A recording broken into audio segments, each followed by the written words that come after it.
Hey, what's up, everybody? Welcome to a special edition of That's a Shoot.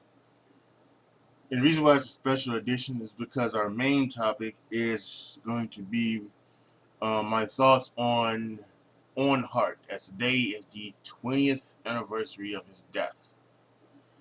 So yeah, we're going to talk a little bit about Owen Hart and just talk about some of the stories, talk about that night and the night after from my perspective, and so much. So yeah. But first, as always, we put over and bury some things. So let's go ahead and let's get right to it.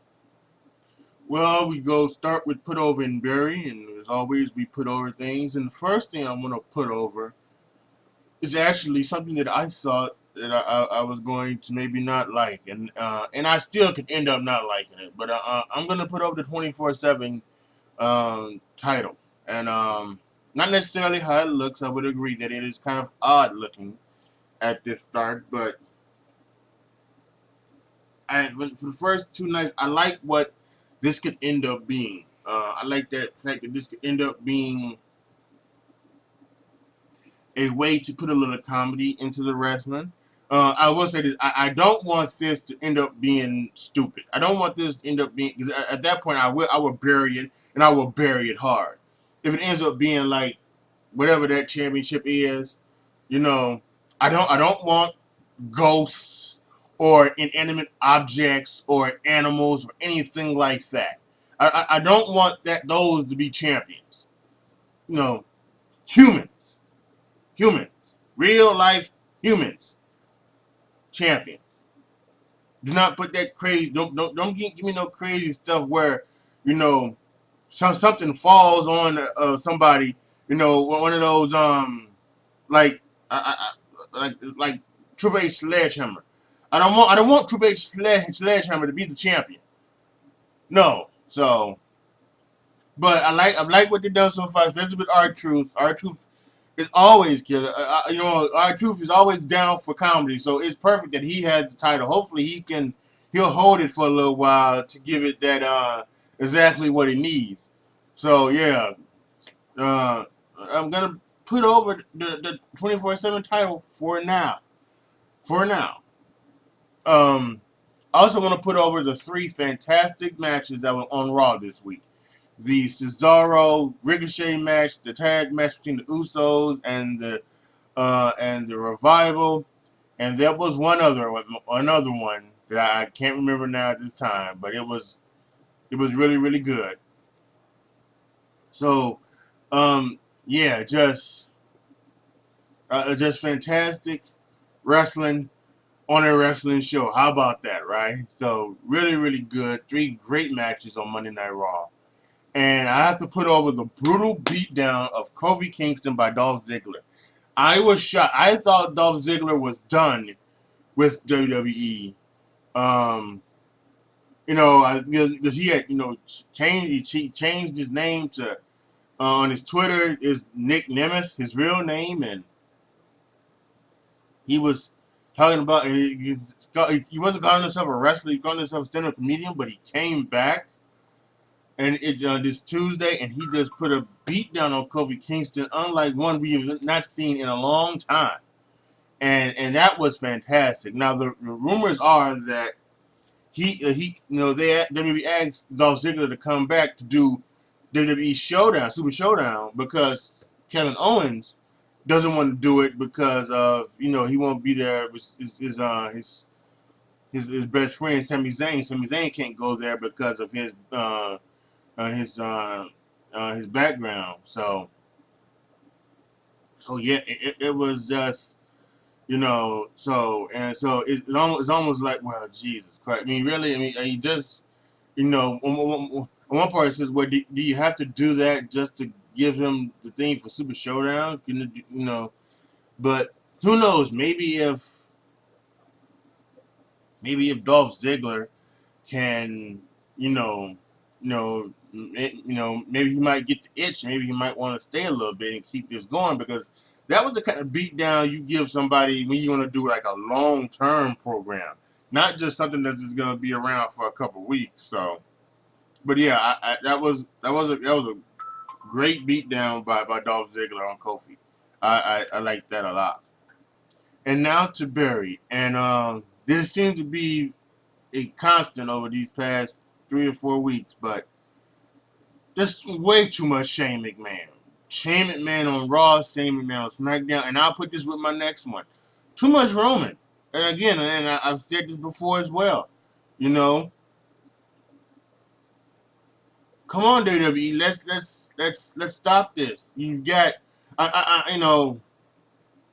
got the wild card, but Roman Reigns doesn't need to be he doesn't need to be the main guy, to be a part of the wild card. I saw something on Twitter. Somebody said that since the wild card started, Roman Reigns and Sami Zayn have been the one for each week to switch shows each week. Sami Zayn going from Raw to SmackDown, Roman Reigns going from SmackDown to Raw. It isn't. It doesn't need to be, this way. It really doesn't. This is one of the reasons why you should have had Miz beat the hell out of Shane McMahon, so that Shane can get off of Raw, and stay on SmackDown. And Roman doesn't need to be on Raw each and every week. Maybe once a month. I wouldn't even do it there. I mean, they really are just aren't going to care. And Roman isn't going to bring ratings to Raw.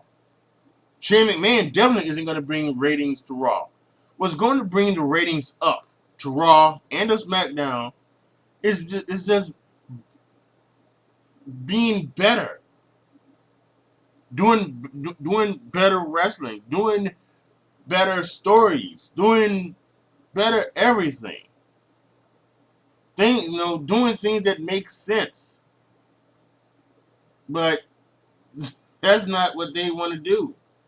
So at some point, I really do. I've got some of the stuff down, but I really need to do. I need to just sit down and watch my video that I did in the past, make some notes, and then do it so that I can really do the next that's a shoot. Whether it's a special edition of it or whether it's another episode, just what there really needs to do to become a more better, well-rounded product, in my opinion. But way too much Shane, way too much Roman Reigns. Come on, guys. Let's not screw up Roman Reigns. We don't want to get back to the point to where, he's getting booed out of the building. And that could very well happen. At this point, I am willing to say that if you are booing Roman Reigns now, then you're just an asshole. I'm more than willing to say that. But I don't know if I can say that. But August, if he gets booed out of the building at SummerSlam, if he gets booed out of the building in Chicago at Survivor Series, I don't know if I can be able to say that, because you may not have done right by him. So, whatever. And the last thing I'm going to bury is the Money in the Bank ref screw ups. I'm not sure whether they were scripted or not, but the United States screw up between Joe and Ray, the screw up in this steel cage match when, by having Shane put his foot on the ropes, and then the screw up by, in the Becky Lynch Lacey Evans match where obviously Becky's shoulders were down for 3, if not 4 seconds. So they were just awful, and just they didn't make mention of any of the Shane, the steel cage match, and the Lacey Evans match. They didn't make anything of that, but they did do something with that, because that was the most egregious of all of the ref screw ups, that night. So I guess that's why there's gonna let them go and not say that those happened, even though they're supposed to keep continuity, right? And now for our main topic, again, we're going to talk about um, Owen Hart. Today's the 20th anniversary of his death, May 23rd, 1999. I was watching that night. And from my best recollection, and actually what I used to do back in the day was I would record um, the pay-per-views. I recorded a lot of stuff. I recorded Raw and Nitro. At the same time, I would flip back and forth, and I've got hundreds of videos, hundreds of wrestling videos about that, and about Monday Night Raw. And yeah, so I've got hundreds of those, and so I recorded that one, and I have not gone back to watch it, and I need to do that one day because I don't think the WWE Network version obviously would have it, but many people say that you could see it on the you could see it on the on the thing, and I don't remember that. I remember them going from I remember them going from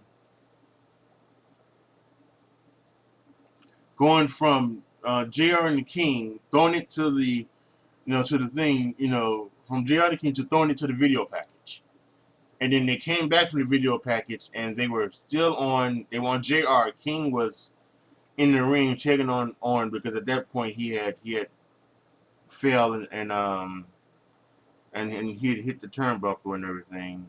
So allegedly, I think I shouldn't even have said that, but he had fell into the ring, and yeah, so he so I don't think that we saw any part of him. Now like I said, I have not gone back to watch it, and I probably should go back and to check on it and to watch it at some point I'll go back and I'll watch it and I'll see if it was shown or not. But yeah, this was definitely a this is a heartbreaking night, and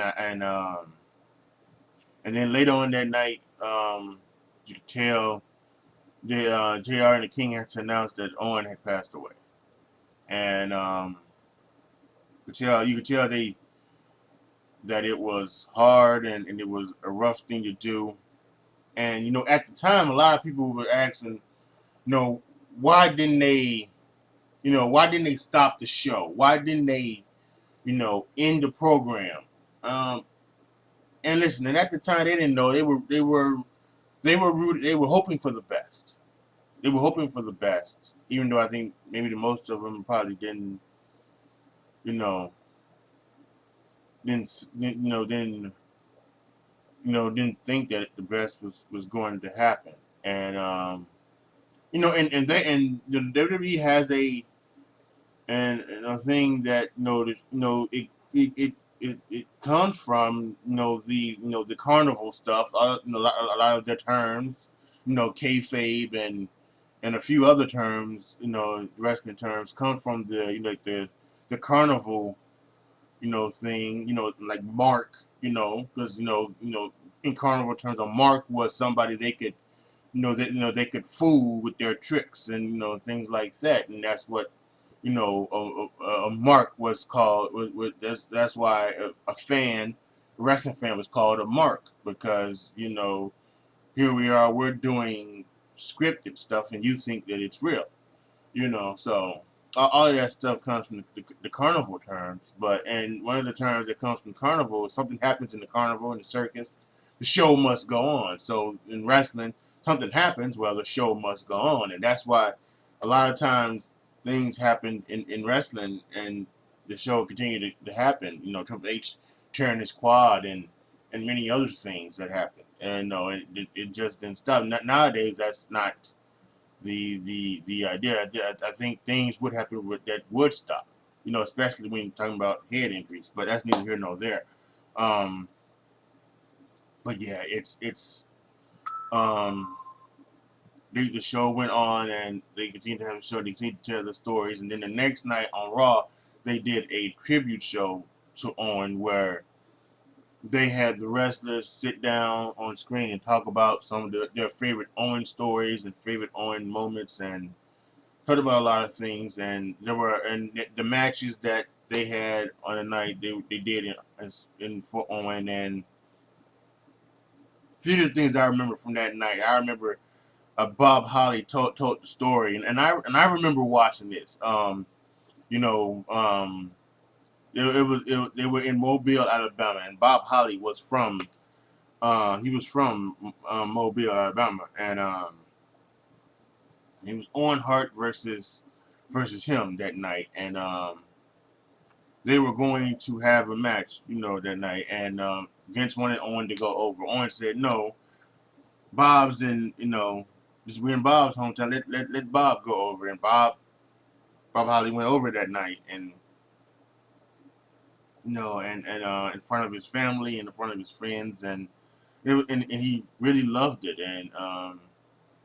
and there was so much that, you know, that was the kind of guy that Owen was, and Owen was that guy, and Owen, he was a prankster, and he would always, you know, and you know, King and JR told stories about that, you know, that, you know, he would pull down the pants and, you know, things like that, and he did a lot of other things, you know, Owen would, you know, he would hold a move when, instead of letting them kick out, he would hold a move, you know, so that, you know, they would, you know, so that it would be a little bit harder for them to kick out. That's a story that Triple H told, and on that night, Triple H was actually, he was wrestling, and when he got finished with the night, you could see at the end he couldn't hold it together any longer, and so yeah, and there was a lot of stuff, and I think one of the most poignant moments was the end of the night.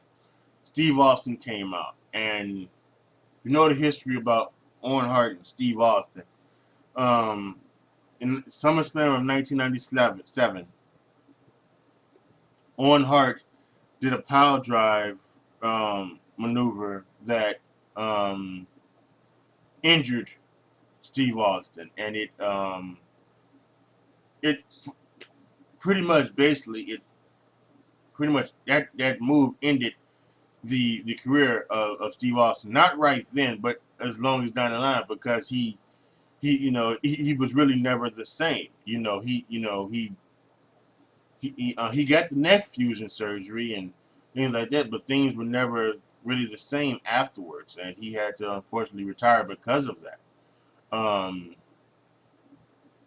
but Steve Austin was never really okay with working with Owen Hart. He worked the Survivor Series 1997 with Owen. I think that night he won the Intercontinental title from him, but I think he never really worked in the ring against him um, that night, and he was very cautious of that because he didn't want to do that spot, because early in Steve Austin's career, he did that spot with a wrestler. I believe it was. I'm not sure who it was, but he did a spot with a wrestler where he did that exact same maneuver, and it ended up paralyzing the guy he did it with. So he was worried about that, and when you know it the same thing happened. So, um, and it was just, so he was kind of worried about that. But that night was not. It was not about. He was not about his maybe professional feelings about that. It was about personal feelings. He came out in the night, took 2 beers, and tied them together in honor of Owen and everything like that. And he even had some tears in his eyes. So it was very poignant, and it was very moment. It was the first time that that I could remember shedding tears for this for one of these guys. And I think that's when I really started to realize how much these wrestlers meant how much these wrestlers mean to me. Because wrestling is a big part of my life. It has been a really big part of my life. I've been a wrestling fan from when, from 37. It's got to be like 3 or 4 years old. I've been a wrestling fan. So you're talking about basically all of my life. It's been wrestling. It's been football. Have been the ones that I've just loved all of my life. And the fact that here he was, Owen Hart, he had been a heel, you know, most of his life, and he was a but he meant something to me, and he means something to a lot of people. A lot of people loved Owen, and even then, you may not have, you know, even though you may not have known what wrestling was, but he meant something to you, and he meant something to me, and he means something to a lot of people. A lot of people still want Owen to be, want him to be immortal. They want Owen to be a part of the Hall of Fame. They want Owen to be part of DVDs. They want a DVD. They want Owen to be part of the WWE 2K video game. They want Owen to be immortalized the way he should be. You know, and and I would agree, and we don't know if that'll ever happen. But I do know that for me, Owen was one of the best wrestlers there ever was. He was absolutely incredible. When you go back and watch it, the stuff that he did was just incredible, and it was fantastic. And he was one of the um, was one of the pure technicians of the game, and it was fantastic to see. The matches that he had were just incredible. He could, he was one of those that you can say, you know, you put him in the you put him, in a match with a broom, and the match would be 3 stars. I mean, that's just how good he was. So um, so yeah, on this day, 20 years ago, Owen Hart tragically passed away, and to his family, to his friends, to everybody who knew Owen Hart, to everybody who loved Owen Hart, my thoughts are with you on this day. I know this day must be tough. Um, but we honor his legacy. We never forget about him. We love him, and we love you. And usually I do a whole spiel, but I think I'll just end it here. So thank you guys so much for watching.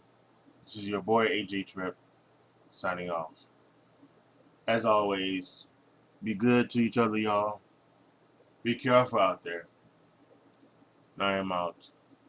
Once again, thank you, Owen Hart.